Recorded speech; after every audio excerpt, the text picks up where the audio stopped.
Saudara sekalian, selamat pagi dan berkah dalam. Pada hari ini, Sabtu 28 Maret 2020 adalah Sabtu pekan keempat masa Prapaskah. Marilah kita bersama-sama merenungkan sabda Tuhan yang diambil dari Injil Yohanes bab 7 ayat 40 sampai 53. Dalam nama Bapa dan Putra dan Roh Kudus. Amin. Inilah Injil Yesus Kristus menurut Yohanes. Sekali peristiwa, Yesus mengajar di Yerusalem.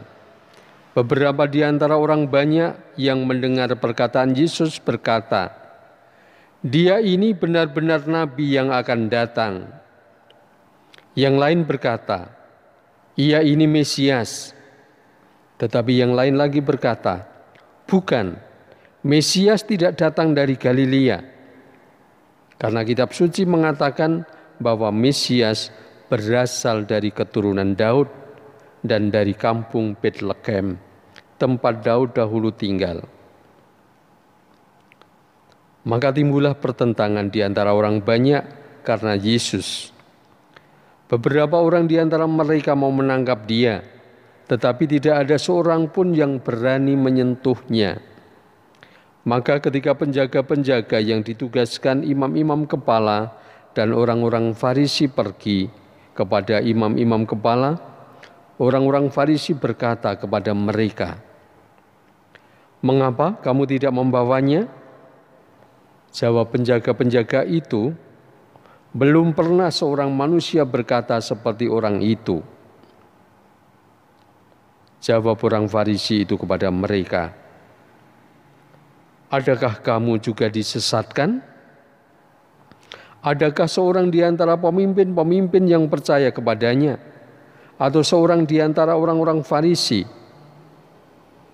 Orang banyak itu yang tidak mengenal hukum Taurat, terkutuklah mereka.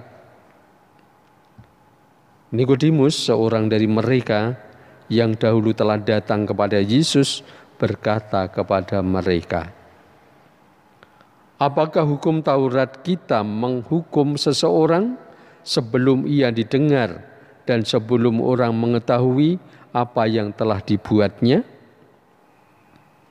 Jawab mereka, "Apakah engkau juga orang Galilea? Selidikilah kitab suci, dan engkau akan tahu bahwa tidak ada nabi yang datang dari Galilea." Lalu mereka pulang masing-masing ke rumahnya. Demikianlah sabda Tuhan. Saudara-saudari terkasih,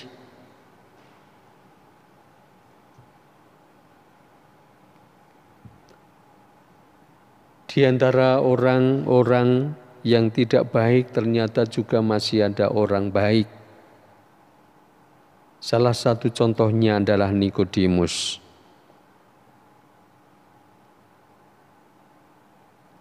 Kita juga mendengarkan bahwa masih ada orang yang berjuang untuk kesejahteraan bersama. Berkorban harta benda, pikiran, perjuangan, bahkan nyawa. Namun yang buruk pun ternyata berjalan mengiringi. Yeremia mengungkapkan dirinya, dia adalah seorang pemimpin, tapi dia mengatakan seperti domba yang akan disembelih, yang hidupnya selalu terancam. Dia merasakan dirinya seperti pohon yang akan dipotong. Apalagi Yesus yang adalah nabi, yang adalah Al-Masih, di mana banyak orang mengungkapkan siapakah dia. Dia dimata-matai, dia dicari-cari kesalahannya, dan juga diharapkan supaya ia dapat dihukum mati. Ternyata memperjuangkan kebenaran, keselamatan orang lain, itu juga banyak kendalanya. Maka diperlukan keteguhan iman, berserah kepada Tuhan, dan Allah akan menjadi pembelanya. Di dalam Tuhan, marilah kita juga ambil bagian dalam perjuangan bagi keselamatan banyak orang secara tulus, karena Tuhan adalah jaminan hidup kita. Kristus yang telah berjuang dan ditolak, bahkan akhirnya kita tahu disalibkan, menjadi jaminan keselamatan bagi setiap orang yang berjuang. Maka marilah kita haturkan syukur kita berdoa kepada Tuhan bagi keselamatan kita dan sesama kita. Marilah kita berdoa.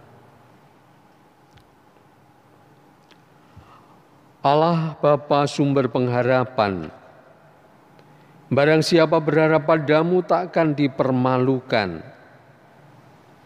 Kami mohon semoga kami senantiasa percaya bahwa dalam penderitaan dan penghinaan, Engkau tetaplah Allah kami yang membela dan melindungi. Kami mohon lindungilah kami selalu, terutama saudara-saudara kami yang berjuang bagi keselamatan sesama memerangi COVID-19. Semoga kami saling bahu-membahu untuk melaksanakan itu, dan tidak ada halangan apapun, karena kami percaya bahwa Kristus menjadi penyelamat kami. Dialah Tuhan dan pengantara kami, yang bersama Diku dalam persatuan Roh Kudus, Allah sepanjang segala masa. Amin. Semoga Tuhan selalu melindungi saudara sekalian, Bapa dan Putra dan Roh Kudus. Sekali lagi, selamat berjuang untuk hari ini, berkah dalam.